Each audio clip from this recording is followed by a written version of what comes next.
السلام علیکم، ست شری اکال۔ میں ہرمیت سنگھ ہوں اور آپ دیکھ رہے ہیں آپ کا اپنا یوٹیوب چینل۔ ناظرین، آج جمعے کی صبح ہے، آپ سب کو جمعہ مبارک ہو۔ گزشتہ 24 گھنٹوں کے دوران بہت کچھ ہوا ہے جو بتائیں گے اسی ویلاگ میں۔ سب سے پہلے بات کریں گے درجنوں حملوں نے اسرائیل کے پاؤں اکھاڑ دیے ہیں۔ حماس جو ہے یعنی حزب اللہ خود مختار ایرانی سپہ سالار کا انکشاف بھی سامنے آیا ہے۔ جرمنی بھی اسرائیل مخالف اقدامات پر مجبور۔ امریکی وزارت خارجہ اردن پہنچ گئے۔ ہم کوشش کرتے ہیں کہ اس مشکل حالات میں خبریں نکال کے آپ کی طرف لے کے آتے ہیں، کیونکہ جو سچویشن ہے اس میں کوئی شک نہیں ہے کہ یک تنہا اس وقت حماس لڑ رہا ہے اور تمام تر حالات اس کے خلاف ہے، لیکن انہوں نے ہمت نہیں ہاری۔ اس لیے میں آپ کو کہتا ہوں ہمت مت ہاریں صاحب، سب کچھ ٹھیک ہو جائے گا۔ پریس ٹی وی ویب سائٹ جو ہے اس نے لکھا ہے کہ غزہ پر اسرائیل کی نسل کشی کے تقریباً جو جنگ ہے جس میں تقریباً 44,800 افراد شہید ہو چکے ہیں۔ فلسطین اور خطے کی مزاحمت گروپ تل ایبب کی حکومت کے خلاف اپنی کارروائیاں جاری رکھے ہوئے ہیں۔ القسام بریگیڈ نے شمالی غزہ کی جبالیہ کیمپ میں واقع الخلافہ کے علاقے میں ایک اسرائیلی فوجی گاڑی کو شواذ دھماکہ خیز آلات سے نشانہ بنا کر تباہ کر دیا، جس کے اندر عملہ تھا جو بھی جل کر خاکستر ہو گیا ہے۔ اسی طرح آپ کو بتاتے چلیں کہ مبوضہ مغربی کنارے کے شہر طوباس میں اسرائیلی افواج کے ساتھ شدید جھڑپیں ہوئی، جس میں آتشیں، اسلحہ اور دھماکہ خیز مواد استعمال کیا گیا۔ طوباس میں اسرائیلی فوجوں ان کی گاڑیوں کو بھی نشانہ بنایا گیا، جس میں متعدد گاڑیوں کے حوالے سے جو ہے خبر یہ آئی ہے کہ وہ بھی کچھ جزوی اور کچھ تباہ ہو چکے ہیں۔ شمالی غزہ کی جبالیہ کیمپ کے قریب تعینات اسرائیلی فوجوں کے ایک اجتماع پر 60 ملی میٹر مارٹر گولوں کی بارش ہوئی ہے۔ شمالی غزہ کے علاقے صفتاوی میں الفوز مسجد کے قریب داخل ہونے والے اسرائیلی فوجی اور ان کی گاڑی پر بھی 60 ملی میٹر مارٹر گولے سے حملہ ہوا ہے، جو ان کو پیچھے کی طرف پسپا کیا ہے۔ جنوبی غزہ میں فلات فی محور کے ساتھ قائم کی گئی نئی اسرائیلی فوجی چوکیوں پر راکٹ حملے کیے گئے۔ غزہ کی مشرق میں اسرائیلی فوجی اجتماعات پر 160 ملی میٹر راکٹ داغے گئے ہیں۔ آپ دیکھیں وہی سچویشن، وہی حالات، بدترین حالات میں بھی حماس یا وہاں کے جو مجاہدین ہیں وہ اسی طرح لڑ رہے ہیں، بلکہ ان کا جھکاؤ جو ہے نہ ہونے کے برابر ہے۔ جرمنی بھی اسرائیل مخالف اقدامات پر مجبور ہو گئے۔ جرمنی نے فرینکفرٹ بک فیئر جو تھی اس کی منصوبہ بند اسرائیلی جرمن مشترکہ پیویلین کی منسوخی کا اعلان کیا ہے، جو اصل میں اسرائیلی جرمن سفارتی تعلق کی 60ویں سالگرہ کی یادگار کے طور پر اسے ڈیزائن کیا گیا تھا۔ اس فیصلے کا اعلان جرمنی کی وزارت خارجہ کے 60ویں سالگرہ کے کوارڈینیٹر پویل پولاک نے ایک مختصر پیغام کے ذریعے کیا، جس میں کوئی وضاحت نہیں کی گئی۔ اسرائیلی حکام اس پر مایوسی کا اظہار کیے اور جرمنی کی وزارت خارجہ پر منصوبوں کو آگے بڑھانے میں تاخیر، مشکلات اور سستروی کا الزام لگایا۔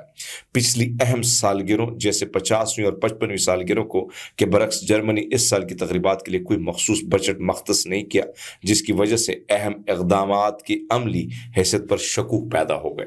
اب سب سے بڑا پرابلم کیا ہے کہ عوام وہاں کی اٹھ کھڑی ہوئی، عوام سوال اٹھاتی ہے، چاہے وہ اسلحے کے معاملے میں، دیگر معاملات ہو، اس پہ وہ جب سوال اٹھاتی تو وہ کہتی بھائی صاحب یہ نہیں ہونا چاہیے۔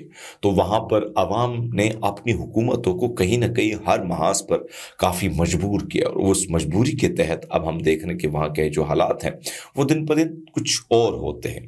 یعنی وہاں کی عوام نکل آتی ہے اور پھر حکومتوں کو کچھ ایسے اجتماعات پر یا تو پابندی لگانی ہوتی ہے یا اس سے گریز کرنا ہوتا ہے۔ ایران نے حالیہ برسوں میں حزب اللہ اور فلسطینی آزادی قوتوں کی جغرافیائی انحصار سے آزادی کو بڑھانے کے لیے کام کیا ہے۔ ایران سپاہ پاسداران انقلاب IRGC کے کمانڈر میجر جنرل حسین سلامی نے تصدیق کی کہ اس بات پر زور دیا کہ یہ دونوں گروپ ابھی بڑی حد تک خود انحصار ہے۔ جمعرات کو IRGC کے کئی کمانڈرز کے ایک ساتھ ملاقات جو ہے وہ اس میں سلامی نے کہا کہ مزاحمتی محاذ کو مدد فراہم کرنے کے راستے کھلے ہیں اور شام تک محدود نہیں ہیں، اور یہ بھی انہوں نے ذکر کیا کہ مغربی ایشیائی ملک کی صورتحال بدل سکتی ہے۔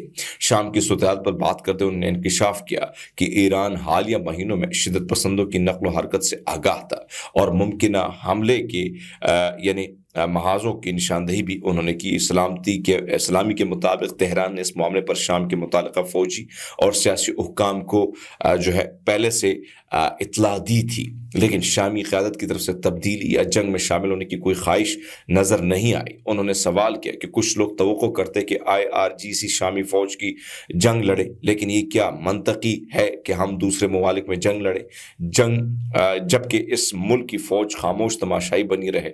انہوں نے اس بات پر بھی زور دیا کہ IRGC کے جوان شام کے میدان جنگ چھوڑنے والے آخری فوجی تھے، اور جو آخری سپاہی وہاں سے رہ گیا وہ IRGC سے تعلق رکھتا تھا۔ مزید انہوں نے کہا کہ شام کے تمام راستے بند ہو چکے ہیں۔ IRGC کے کمانڈر نے اس بات کو بھی اجاگر کیا کہ کیا شام واحد ملک ہے جس نے اسرائیل قابض حکومت کے ساتھ تعلقات معمول پر لانے سے انکار کیا اور مزاحمت اور آزادی کی تحریکوں کے لیے پناہ گاہ کا کردار ادا کیا۔ تو اس سارے سچویشن میں اگر آپ دیکھیں تو یہ بہت اہم پوائنٹ انہوں نے ریز کیا کہ راستے بہت سارے ہیں، راستے کھلنے کے لیے کوئی اتنا بڑا مسئلہ نہیں ہے۔ غزہ کی پٹی میں انسانی امداد کے قافلے کی حفاظت کرنے والے فلسطینی سیکورٹی گارڈ پر اسرائیلی حملے میں کم از کم 12 افراد جان بحق اور درجنوں زخمی ہو گئے۔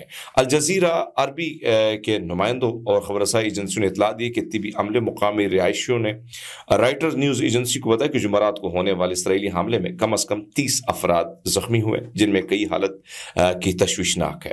یہ جنگ زدہ علاقے کے جنوبی حصے میں انسانی امداد کے قافلے کی حفاظت پر مامور سویلین گارڈ کو نشانہ بناتے ہوئے کیا گیا۔ آپ کو بتاتے چلیں کہ اسرائیل کے اندر جو ہے فائرنگ ہوئی، اور اس فائرنگ کے نتیجے میں ایک 12 سال کا بچہ جو ہے، اسرائیلی میڈیا یہ کوٹ کر رہا ہے کہ 12 سال بچے کی جو ہے وہ ڈیتھ ہوئی ہے، اور اس کے ساتھ ساتھ کچھ کی حالت جو ہے وہ زخمی ہے، لیکن ابھی تک وہ کہتے ہیں کہ جو یعنی بقول وہ لوگ، ظاہری بات ہے وہ ان جیسے وہاں پر جب کارروائیاں ہوتی ہیں تو پھر ان لوگوں کو وہ الگ، یعنی ابھی ہمارے پاس اگر آپ دیکھیں یہ یدیوت اہرونوت کی اخبار ہے جس میں لکھا ہے کہ ٹیررسٹ اوپن فائر آن بس نیئر یروشلم میں یہ سب کچھ ہوا ہے، تل ابیب میں نہیں، معذرت چاہتا ہوں، اور یہ بس struct by 23 bullets on route Jerusalem boy critically wounded، یعنی اس بچے کی حالت بڑی خراب ہے، اور جس میں ایک خاتون جو ہے وہ بھی زخمی ہوئے، بہت سارے دیگر لوگ جو ہیں ان کو بھی فائرنگ لگی ہوئے۔ تو اس سارے نتیجے میں وہ کہتے ہیں کہ متعدد لوگ جو ہے وہ زخمی ہیں، اور کئی جو ہے ان کو ہسپتال منتقل کیا گیا۔ ایک بچے کی اس میں ڈیتھ ہوئی، یروشلم میں یہ حملہ ہوا ہے، اور اس حملے کے نتیجے میں جو ہے ایک بچے کی ڈیتھ اور کئی اسرائیلی خواتین اور دیگر لوگ جو ہیں ان کی ہلاکت ہوئی ہے۔ اور کہا یہ جاتا ہے کہ یروشلم کے ایک بس اڈے میں وہاں پر ایک شخص نے فائرنگ کھول دی، فائرنگ کے نتیجے میں یہ حادثہ واقعہ ہوا ہے۔ دوستو، ہمیں امید ہے آپ کو یہ ویڈیو پسند آئی۔ اپنا بہت سارا خیال رکھیں، بہت شکریہ۔